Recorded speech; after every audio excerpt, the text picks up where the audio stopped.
Hello प्यारे students, मैं पंकज कुमार वर्मा स्वागत करता हूं आप सबका हमारे चैनल पीएस स्टडी गुरु में। आज मैं आपको 12th क्लास के फिजिक्स में चैप्टर नंबर 9 से बहुत ही इंपॉर्टेंट क्वेश्चन करवाने जा रहा हूं, जो कि कई बार पेपर में पूछा जा चुका है। और प्यारे स्टूडेंट्स, मैं आपको 12th क्लास के फिजिक्स के सारे इंपॉर्टेंट क्वेश्चन बहुत ही आसान तरीके से सोल्व करवाने वाला हूँ। इसके लिए चैनल को सब्सक्राइब करके बेल आइकन को प्रेस कर लीजिए, जिससे कि आगे आने वाली वीडियो का नोटिफिकेशन आपको मिल सके। प्यारे स्टूडेंट्स, आज हम करने वाले हैं वक्रता, त्रिज्या और फोकस दूरी में संबंध ज्ञात। अर्थात यहाँ पर फोकस दूरी और वक्रता त्रिज्या में क्या संबंध होता है वो आज हम व्यंजक करने वाले, और मैं आपको बहुत ही आसान तरीके से करवाने वाला हूं, इसलिए वीडियो को अंत तक जरूर देखिएगा। चलिए पहले स्टूडेंट्स, हम चित्र के माध्यम से पहले समझते हैं कि हम क्या करने वाले। तो यहाँ पर देखिए, यहाँ पर हमारे पास एक दर्पण है जिसको अपन नाम दे देते हैं MN।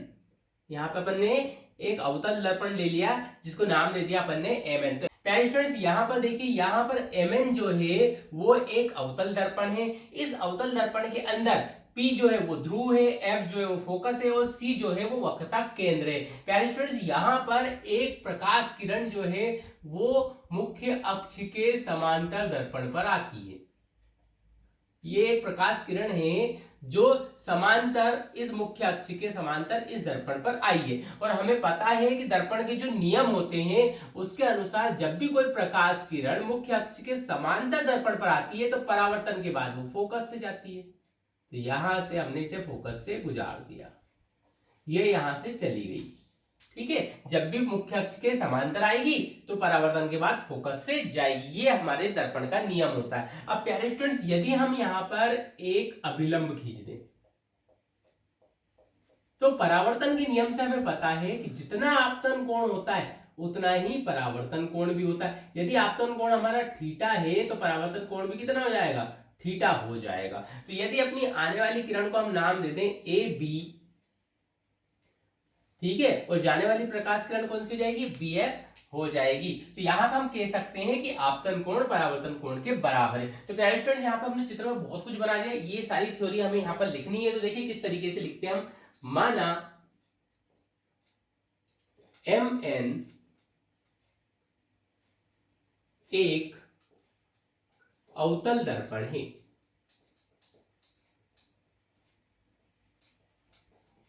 माना MN एक अवतल दर्पण है जिसका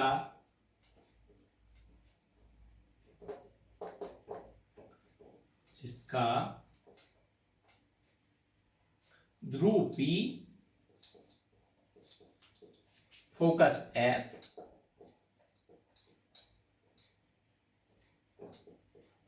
तथा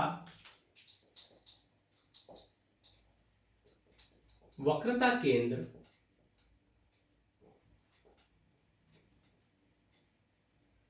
C है। हमने यहाँ पे MN क्या ले लिया, एक अवतल दर्पण ले लिया जिसका ध्रुव P है, फोकस F है और वक्रता केंद्र C है। प्यारे स्टूडेंट्स, जब भी आप ये MN दर्पण लोगे तो यहाँ पे ये चीजें आपको लिखनी ही पड़ेगी। अब आगे देखिए, AB एक प्रकाश किरण दर्पण पर समांतर आती है। एक प्रकाश किरण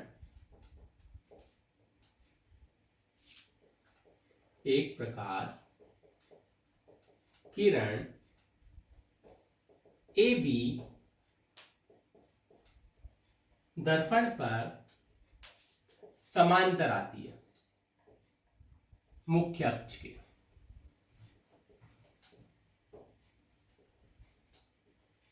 मुख्य अक्ष के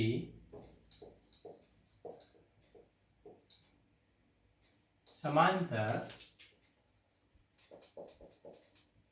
आती है तथा परावर्तन के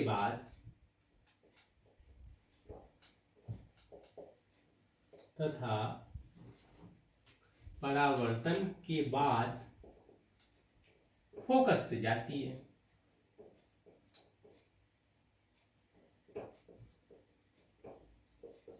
तो प्यारे स्टूडेंट, जो जो भी हमने यहाँ पे डायग्राम में बनाया था वो हमने यहाँ पर लिख दिया है। अब आगे देखेंगे कि AB कौन सी किरण होगी, आपतित किरण होगी, और BF कौन सी किरण होगी, परावर्तित किरण होगी।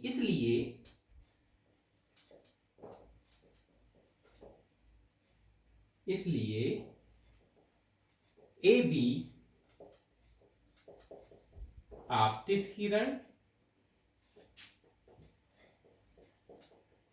तथा बी एफ परावर्तित किरण होगी।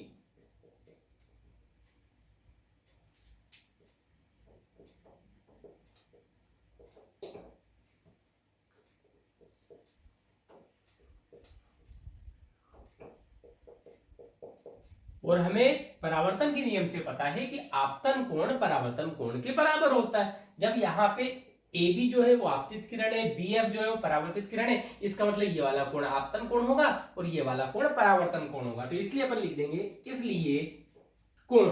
अब ये ऊपर वाले कोण का नाम क्या है? यदि अपन देखो इसको यहाँ पे सीधा मिला दे तो सी से जाके मिलता है या विलंब। तो यहाँ पे इस ऊपर वाले कोण का नाम क्या है? ए बी सी, है ना। ये वाला कोण इस वाले कोण के बराबर है। अभी इस नीचे वाले कोण का नाम क्या है? C B F. दोनों कोण आपस में कैसे हैं? बराबर है। तो यहाँ लिख देंगे अपन कोण ए बी सी बराबर हो जाएगा किसके? कोण सी बी एफ के। ये दोनों कोण कितना है? थीटा है। क्यों है? क्योंकि हमें पता है आपतन कोण का मान परावर्तन कोण के बराबर होता है। आई किसके बराबर होता है? आर के बराबर होता है। तो यहाँ पे लिख दिया आपतन कोण परावर्तन कोण के बराबर होता है, इसलिए ये दोनों कोण आपस में बराबर है। अब यहां पे देखिए, चूंकि ए बी तथा एक तो ए बी और एक यहां पे पीसी, ए बी तथा पीसी रेखा को इसी रेखा समांतर है। दोनों रेखाएं कैसी हैं? समांतर हैं। तथा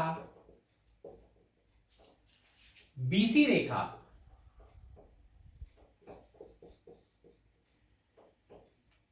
उनको मिलाती है।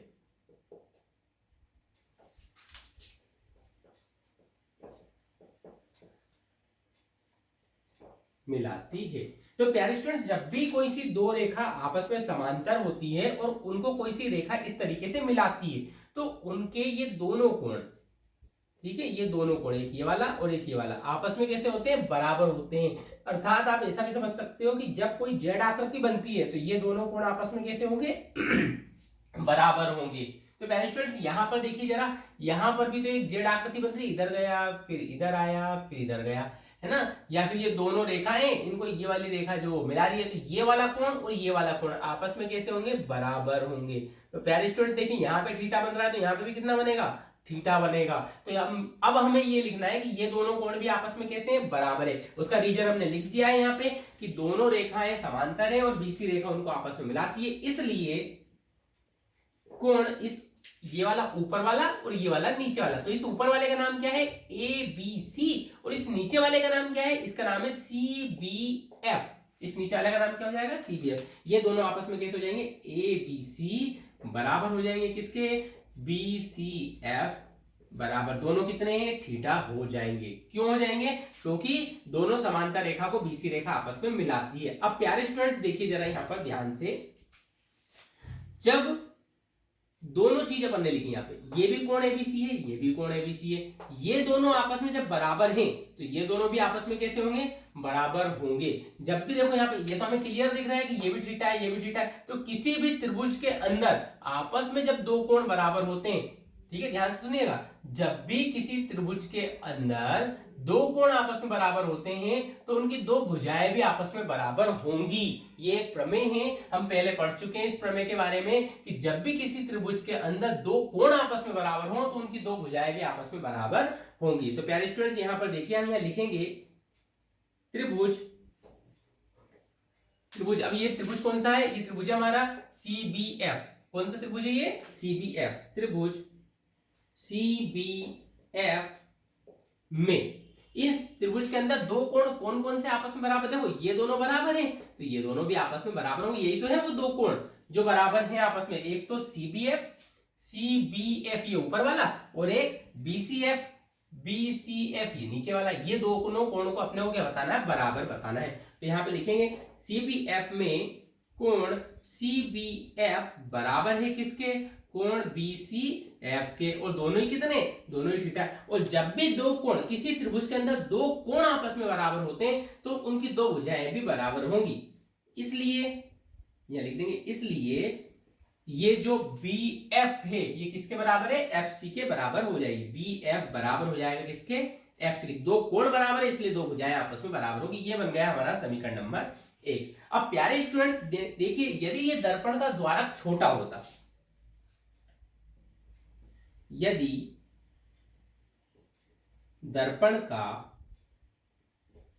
द्वारक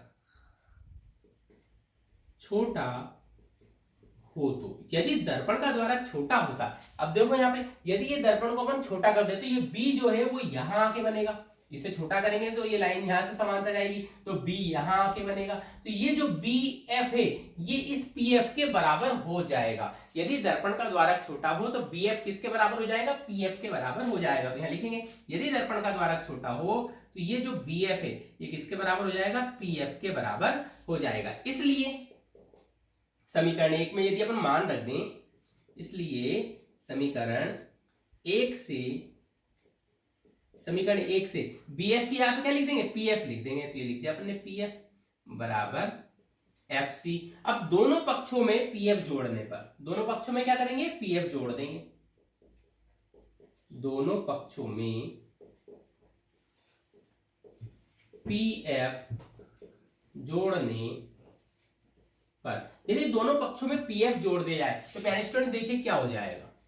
यहां पर हम लिख रहे हैं कि यदि दोनों पक्षों में पी एफ जोड़ दिया है, इस वाले में भी, तो यहां पहले से पी एफ लिखा हुआ था, पी एफ, इसमें भी पी एफ जोड़ दो, बराबर उधर लिखा हुआ था एफ सी, इसमें भी पी एफ जोड़ देंगे तो देखो P F plus F C बन जाएगा। दोनों पक्ष देखो, ये हमारे पास लिखा हुआ था, दोनों पक्षों में अपन ने पी एफ जोड़ दिया। तो जब पी एफ में पी एफ जोड़ देंगे तो क्या बन जाएगा, ये 2pf, ये बन जाएगा 2pf।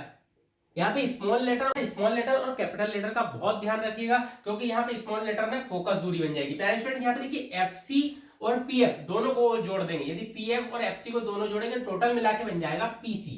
तो यहाँ पे आप लिखने वाले इनकी वैल्यू, तो देखो 2 into यहाँ पे P से लेके F तक की दूरी फोकस दूरी कहलाती है, और फोकस दूरी को अपन F से दर्शाते हैं। लेकिन ये फोकस दूरी कैसी हो जाएगी, माइनस की हो जाएगी, बराबर। अब यहाँ P से लेके C तक की दूरी जो है वो वक्रता त्रिज्या है, तो वक्रता त्रिज्या को अपन R से दर्शाएंगे, ये हो जाएगी माइनस में। क्यों, क्योंकि हमारी प्रकाश किरण जो है उधर जा रही है और दूरी अपन उसके विपरीत दिशा में नाप रहे हैं, इसलिए इसे माइनस में लिखेंगे। अब प्यारे स्टूडेंट्स देखिए, इस माइनस ये वाला माइनस जो है वो आपस में कैंसिल हो जाएगा, बचेगा कितना, 2f बराबर r, या फिर इसे लिख सकते हैं अपन r बराबर 2f, या फिर इसे ऐसे भी लिखा जा सकता है। देखो जो हमें सिद्ध करना था वो आ चुका है, r बराबर 2f, इसके पलटी मार के लिख दी। इस 2 को यदि इधर लेकर आए तो f की वैल्यू निकल जाएगी, या फिर इसे ऐसे भी लिख सकते हैं f बराबर, देखो यहाँ से 2 को उधर लेके जाओ तो क्या बन जाएगा, r/2। कभी कभी ये इस तरीके से भी आपसे पूछा जाता है। तो प्यारे स्टूडेंट्स देखा आपने यहाँ पर इस क्वेश्चन को कितनी आसान तरीके से हमने सोल्व कर दिया। मैं आपको 12th क्लास के फिजिक्स के सारे इंपॉर्टेंट क्वेश्चन इसी तरीके से, इतनी ही आसान तरीके से सोल्व करवाऊंगा। उसके लिए चैनल को सब्सक्राइब कर लीजिए, बेल आइकन को प्रेस कर दीजिए, जिससे कि आगे आने वाले वीडियो के नोटिफिकेशन आपको मिल सके। प्यारे स्टूडेंट्स यदि इस क्वेश्चन में आपको कोई भी दिक्कत आती है या कुछ चीज समझ में नहीं आती है तो आप कमेंट करके जरूर बताइए, उसका सॉल्यूशन मैं आप तक जरूर पहुंचाऊंगा। प्यारे स्टूडेंट्स आज के लिए इतना ही, मिलते हैं नेक्स्ट वीडियो में नए इंपोर्टेंट क्वेश्चंस के साथ। तब तक के लिए धन्यवाद।